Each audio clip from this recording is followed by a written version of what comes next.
Thank you for this evening time. Even in the morning, we have sharing the word which is యెషయా గ్రంథము 1:25 అధ్యాయం 1వ వచనంలో యెహోవా నీవే నా దేవుడవు, నేను నిన్ను హెచ్చించెదను, నీ నామమును స్తుతించెదను, నీవు అద్భుతములు చేసితివి, సత్య స్వభావమును అనుసరించి నీవు పూర్వకాలం చేసిన నీ ఆలోచనను నెరవేర్చితివి అనే మాటని ఉదయకాల లేఖనములో మనము చూసి ఉన్నాము. ఈ సమయంలో కూడా కొన్ని లేఖన భాగాలు మనము దేవుని లేఖనము నుంచి ధ్యానం చేస్తాం. పిల్లరా, దానియేలు గ్రంథములో ఈ విధంగా వ్రాయబడినది. 4వ అధ్యాయము 2-3 వచనాలు మనం చూడగలుగుతున్నాం. 4వ అధ్యాయము 2-3 వచనాలు. మహోన్నతుడగు దేవుడు నా ఎడల చేసిన అద్భుతములను చూసిన సూచక క్రియలను మీరు తెలియచేయుటకు నాకు మనసు కలిగెను. ఆయన సూచక క్రియలు ఎంతో బ్రహ్మాండమైనవి, ఆయన అద్భుతములు ఎంతో ఘనమైనవి. ఆయన రాజ్యము శాశ్వత రాజ్యము, ఆయన ఆధిపత్యము తరతరములో నిలుచున్నది. ఈ మాటని లేఖనం నుంచి మనం చూడగలుగుతున్నాం. ప్రకటన గ్రంథం 15:3-4 వచనాల్లో ఈ విధంగా రాయబడింది. ప్రకటన గ్రంథము 15వ అధ్యాయం 3-4 వచనాల్లో ఈ విధంగా వ్రాయబడినది. వారు ప్రభు దేవ సర్వాధికారి, నీ క్రియలు ఘనమైనవి, ఆశ్చర్యమైనవి, యుగయములకు రాజా, నీ మార్గములు న్యాయములను సత్యములై ఉన్నవి. 4వ వచనం. ప్రభా నీవు మాత్రము పవిత్రుడవు, నీకు భయపడిన వాడెవడు, నీ నామమును మహిమపరిచిన వాడెవడు, నీ న్యాయవిధులు ప్రత్యక్షపరచబడినవి కనుక జనములందరూ వచ్చి నీ సన్నిధిని నమస్కారం చేసేదరని చెప్పుచు దేవుని దాసుడు మోషే కీర్తనయు గొర్రెపిల్ల కీర్తనయు పాడుచున్నారు. ఇది దేవునికి రావాల్సినటువంటి మహిమని తెలియజేస్తూ ఈ మాటలు చెప్పబడ్డాయి. యెషయా గ్రంథము 28వ అధ్యాయము 29వ వచనంలో ఈ విధంగా వ్రాయబడినది.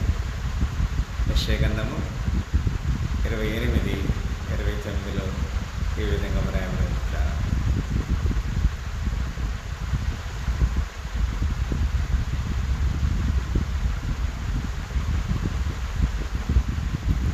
మనుష్యులు గోధుమలు గాలింపగా దాని నలుచుదురా, సేద్యగాడును ఎల్లప్పుడూ దాన్ని నూర్చుచుండడు. ఎల్లప్పుడూ అతడు బండి చక్రమును గుర్రములను దాని మీద నడిపించుచుండడు, దాన్ని నలుపడు కదా.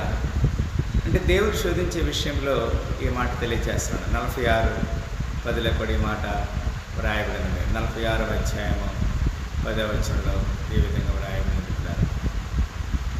నా ఆలోచన నిలిచిననియు, నా చిత్తమంతయు నెరవేర్చుకొనేదననియు చెప్పుకొనొచ్చు. ఆది నుండి నేనే కలగబోవు వాటిని తెలియచేయుచున్నాను, పూర్వకాలం నుండి నేనే ఇంకా జరగని వాటిని తెలియచేయుచున్నాను. దేవుని సార్వభౌమాధికారాన్ని ఇక్కడ దేవునికి లేఖనంలో మనం చూడగలుగుతున్నాం. ప్రియులారా, సంఖ్యాకాండము 23:19లో ఈ విధంగా వ్రాయబడినది. సంఖ్యాకాండము 23:19లో ఈ విధంగా వ్రాయబడింది.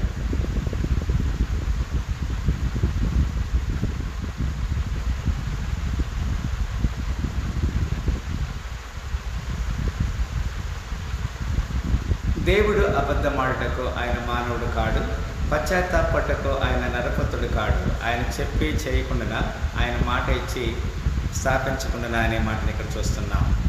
కీర్తనలు 33:10-11లో ఈ విధంగా వ్రాయబడింది. కీర్తనలు 33వ అధ్యాయం 10-11 వచనంలో ఈ విధంగా వ్రాయబడింది. అన్ని జనుల ఆలోచనలను యెహోవా వ్యర్థపరచును, జనముల యోచనలను ఆయన నిష్ఫలముగా చేయను. యెహోవా ఆలోచన సదాకాలం నిలిచెను, ఆయన సంకల్పంలో తరతరములకు ఉండుననే మాటను ఇక్కడ మనం చూడగలుగుతున్నాం. జెర్మియా 32:17. జెర్మియా 32:17లో ఈ విధంగా వ్రాయబడింది.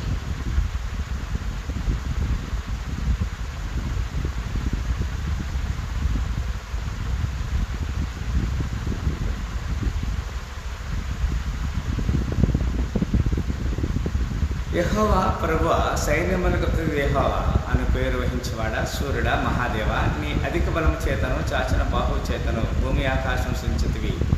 నీకు అసాధ్యమైనది ఏదియూ లేదు. 24 వరకు మనం చదువుతున్నాం.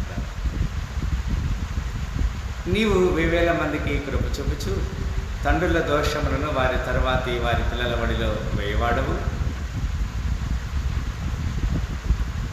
24 వరకు. ఆలోచన విషయంలో నీవే గొప్ప వాడవు, క్రియలు జరిగించు విషయంలో శక్తి సంపన్నుడవు. వారి ప్రవర్తనలను బట్టి వారి క్రియాఫలమును బట్టి అందరికీ ప్రతిఫలించుటకై నరపుత్రుల మార్గమున్నిటికి నీవు కనులారా చూచుచున్నావు. నీవు ఐగుప్తు దేశంలో చేసినట్టు నేటి వరకు ఇశ్రాయేలు వారి మధ్యను ఇతర మనుషుల మధ్యను సూచక క్రియలను మహత్కారము చేయొచ్చు. నేటి వలె నీవు కీర్తి తెచ్చుకొనుచున్నావు. సూచక క్రియలను మహత్కార్యము జరిగించుచు మహాబలము కలిగి చాపిన చేతులు గలవాడవై మహాభయము పుట్టించు ఐగుప్తు దేశంలో నుండి నీ ప్రజలను రప్పించి నీకిచ్చిదనని వారి పితరులకు ప్రమాణం చేసి పాలు తేళ్లు ప్రవహించి ఈ దేశంలో వారికి ఇచ్చితివి. వారు ప్రవేశించి దాన్ని సందరించుకునేది కానీ నీ మాట వినకపోయేది, నీ ధర్మశాస్త్రం చంపకపోయేది. వారు చేయవలనని నీకు ఆజ్ఞాపించిన వాటిలో దేనిని చేయకపోయేది కనుక ఈ కీడంతే వారి మీదకి రప్పించుచున్నా. ముట్టడి దెబ్బలను చూడము, పట్టణమును పట్టుకొనముటకు అవి దానికి సమీపించున్నవి. ఖడ్గము, క్షామము, తెగులు వచ్చడం వలన దాని మీద యుద్ధం చేయుచుండు కల్దీయులు చేతికి ఈ పట్టణం అప్పగించబడను. నీవు సెలవిచ్చినది సంభవించను, నీవే దాన్ని చూచున్నావు కదా. ఈ మాటని మరి లేఖనంలో అనేక సత్యాలని మనము చూడగలుగుతున్నాం కదా. ఎస్కేఎల్ 38:17 నుండి 23 వరకు. ఎస్కేఎల్ 38:17 నుంచి 23 వరకు.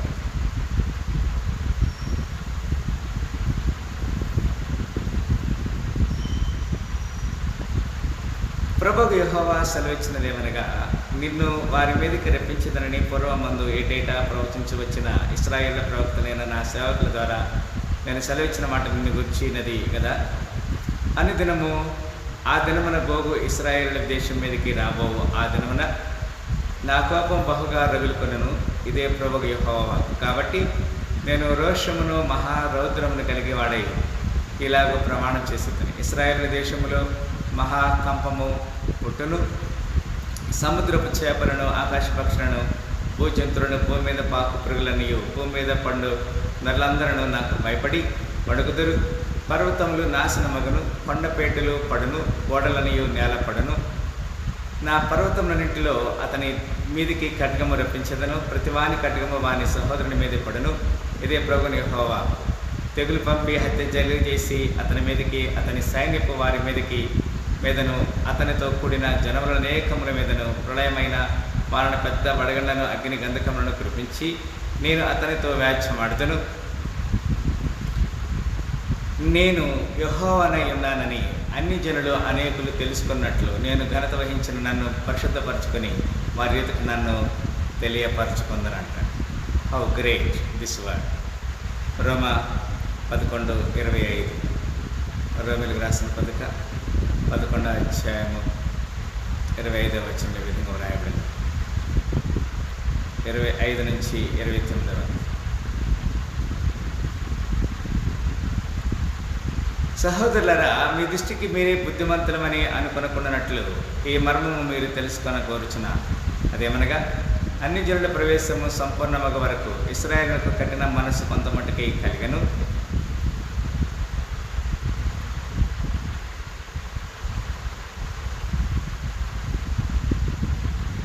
వారు ప్రవేశించినప్పుడు విమోచకుడు సియోన్లో నుండి వచ్చి యాకోబులో నుండి బలహీనతను తొలగించెను.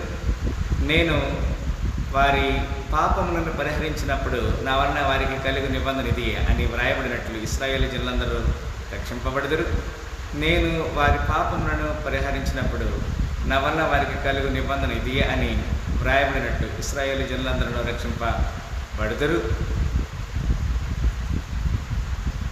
సువార్త విషయమైతే వారు మిమ్మల్ని బట్టి శత్రులుగాను, ఏర్పాటు విషయమైతే పితరులను బట్టి ప్రియులై ఉన్నారు. ఎలయనగా దేవుడు తన కృపావరం విషయంలోనూ పిలుపు విషయంలోనూ పశ్చాత్తాప పడడు. లేదా ఆయన యొక్క ఔన్నత్యాన్ని, ఆయన యొక్క గుణగణాలు ఇక్కడ క్లియర్గా మనం చూస్తున్నాం. ఎఫ్ఎస్సి 1:11-12 ఈ విధంగా వ్రాయబడినది. ఎఫ్ఎస్సి రాసిన పత్రిక 1:11-12 ఈ విధంగా వ్రాయబడినది. మరియు క్రీస్తునందు ముందుగా నిరీక్షించిన మనము తన మహిమకు కీర్తి కలుగా చేయవలనని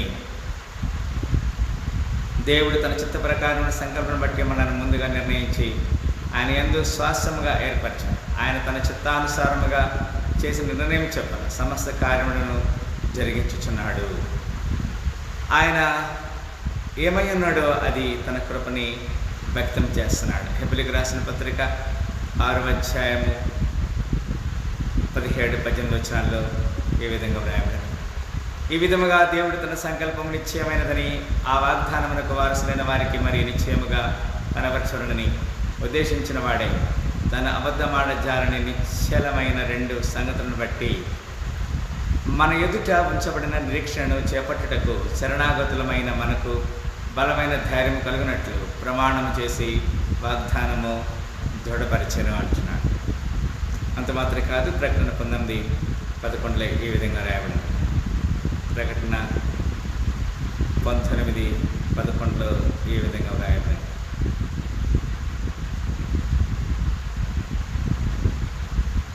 మరియు పరలోకం తెరవబడినట్టయు చూచితిని. అప్పుడు ఇదిగో తెల్లని గుర్రం ఒకటి కనబడెను. దాని మీద కూర్చొని ఉన్నవాడు నమ్మకమైన వాడును, సత్యవంతుడిని అను నామము గలవాడు. ఆయన నీతిని బట్టి విమర్శ చేయను, యుద్ధము జరిగించుచున్నాడు. ఆయన ఏమై ఉన్నాడో తన కృపను మనకి ఇక్కడ స్పష్టంగా తెలియచేస్తున్నాడు కదా. ద్వితీయోపదేశకాండం 32:4 ద్వితీయోపదేశకాండము 32:4 ఈ విధంగా రాయబడింది.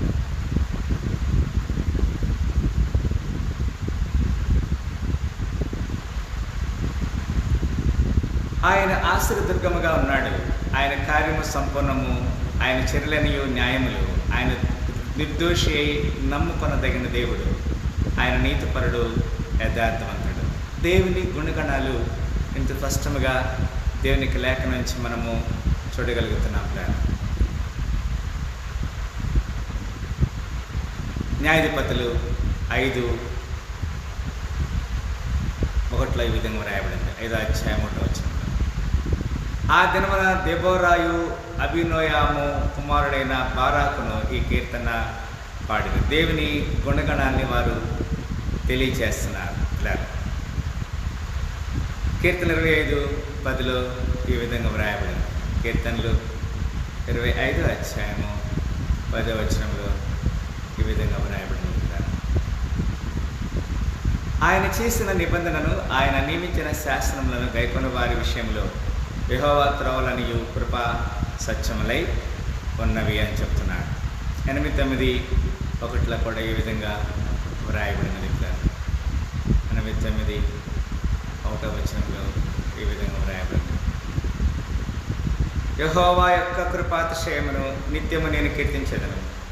తరతరములకు నీ విశ్వాస్యతను నా నోటితో తెలియచేసేదని అంటున్నాడు. దేవుని యొక్క నీతిని ఇక్కడ వెల్లడి చేస్తున్నాడు. 107వ కీర్తన 32వ వచనం. 107వ కీర్తన 32వ వచనం.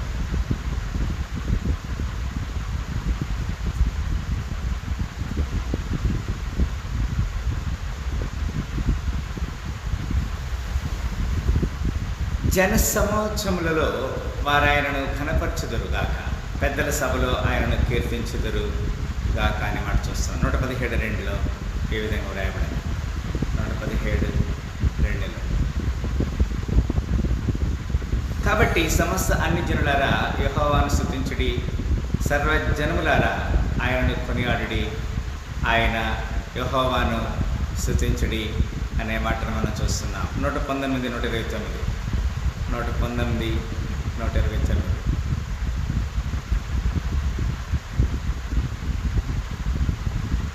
కీర్తన గ్రంథము 119, 129 ఏ విధంగా వ్రాయబడింది.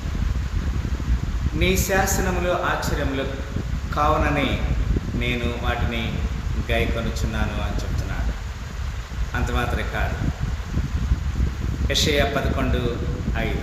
యెషయా గ్రంథము 11వ అధ్యాయము 5వ వచనంలో ఈ విధంగా రాయబడింది. అతని నడుమునకు నీతియు అతని తుంట్లకు సత్యమును నడికట్టుగా ఉండును. దేవుని గుణగణాన్ని ఇక్కడ మనము బేరీజు వేస్తున్నాము. 12:1-4 కూడా ఈ విధంగా రాయబడింది. ఆ దినమున మీరు ఇలాగందరు, యెహోవా నీవు నా మీద కోపపడితివి, నీ కోపము చల్లారెను, నిన్ను స్తుతించుచున్నాను, నీవు నన్ను ఆదరించి ఉన్నావు అని చెప్తున్నాడు. 4వ వచనంలో కూడా ఈ విధంగా రాయబడింది. యెహోవాను స్తుతించుడి, ఆయన నామమును ప్రకటించుడి, జనంలో ఆయన క్రియలను ప్రచురము చేయుడి, ఆయన నామము ఘనమైనది, జ్ఞాపకమునకు తెచ్చుకొనుడి అంటున్నాడు. అంత మాత్రం కాదు. ఐజియా 24:14. ఐజియా 24:14, 24:14 ఈ విధంగా రాయబడింది. శేషించిన వారు బిగ్గరగా ఉత్సాహధ్వని చేయుదురు, యెహోవా మహాత్మ్యమును బట్టి సముద్ర తీరముననున్న వారు కేకలు వేయుదురు అని చెప్తున్నాడు. అంత మాత్రమే కాదు. 41:16 కూడా ఈ విధంగా రాయబడింది. 41:16 ఈ విధంగా రాయబడింది. నీవు వాటిని గాలించగా గాలి వాటిని కొనిపోవను, సుడిగాలి వాటిని చెదరగొట్టును, నీవు యెహోవాను బట్టి సంతోషించుదువు, ఇశ్రాయేలు పరిశుద్ధ దేవుని బట్టి అతిశయ పడుదు అని చెప్తున్నాడు. ఎజ్రా 42:20. ఎజ్కేల్ 42:20.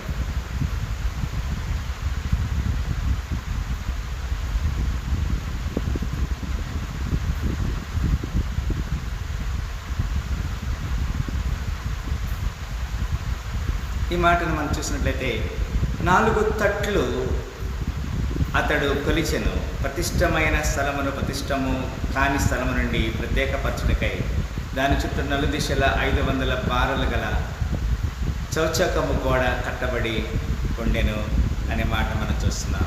జోయల్ 2:26. జోయల్ 2:26.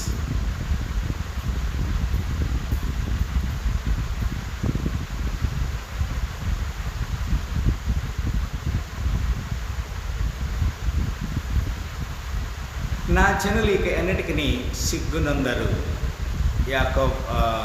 యావేలు గ్రంథము 2వ అధ్యాయము 26 విధంగా రాయబడింది. అపొస్తల కార్యము 2:11 కూడా ఈ విధంగా రాయబడింది. అపొస్తల కార్యము 2:11 ఈ విధంగా రాయబడింది. కేత్రీలు, అరేబీలు మొదలైన మనమందరమును వీరు మన భాషలతో దేవుని గొప్ప కార్యమును వినుచున్నామని చెప్పుకొనిది అంట. దేవుని యొక్క ఔన్నత్యాన్ని అక్కడ మనం చూస్తున్నాం. 1 కొరింథీ 1:9 ఈ విధంగా రాయబడింది. 1 కొరింథీ 1:9 ఈ విధంగా రాయబడింది. మన ప్రభుని యేసుక్రీస్తు అన్న తన కుమారుని సహాసమునకు మిమ్మల్ని పిలిచిన దేవుడు నమ్మదగినవాడు కదా. అంత మాత్రం కాదు. 1 కొరింథీ 10:13 కూడా ఈ విధంగా రాయబడింది. 10:13 ఈ విధంగా రాయబడింది. సాధారణంగా మనుషులు కలుగు శోధన తప్ప మరి ఏది మీకు సంభవింపలేదు. దేవుడు నమ్మదగినవాడు, మీరు సహింపగలిగినంత కంటే ఎక్కువగా ఆయన మిమ్మల్ని శోధింపనీయడు. అంతేకాదు, సహింపగలటకు ఆయన శోధనతో పాపడ తప్పించుకుని మార్గమును కలుగా చేయననే మాటని ఇక్కడ చూడగలుగుతున్నాము.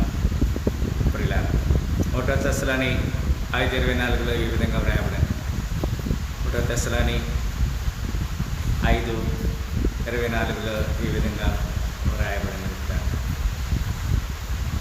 మిమ్మల్ని పిలిచివాడు నమ్మకమైన వాడు కనుక అలాగూ చేయము అంటున్నాడు. 2 తిమోతి 2:13. 2 తిమోతి 2:13.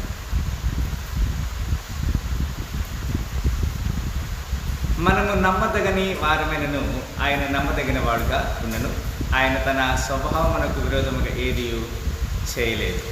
ఇది దేవుని లేఖనము.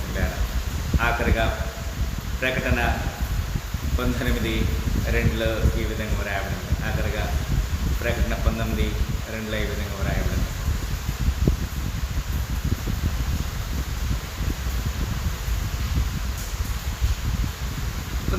మనం చూసినప్పుడు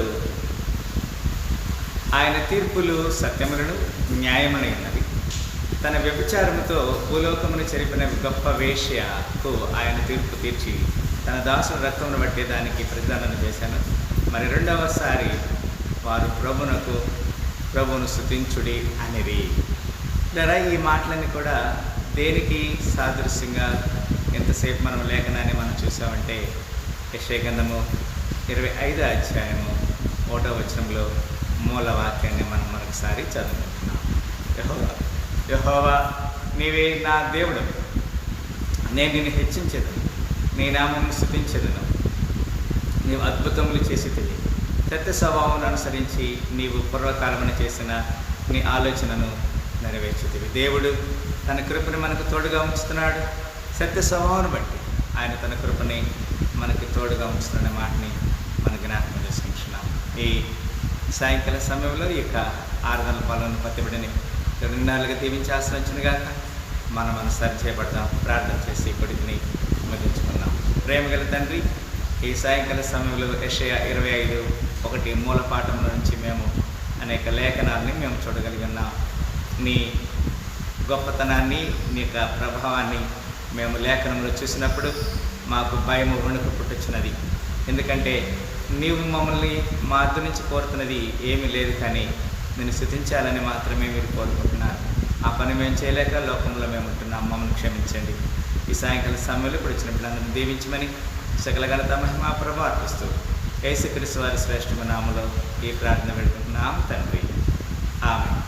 మరొకసారి ఈ సాయంకాల పునరుద్ధాన శుభములతో దేవుడు మనందరిగా దీవించాల్సిన వచ్చిన గాక. దేవుడు తన కృపని మనకు తోడుగా ఉంచి దీవించిన గాక. ఆమేన్.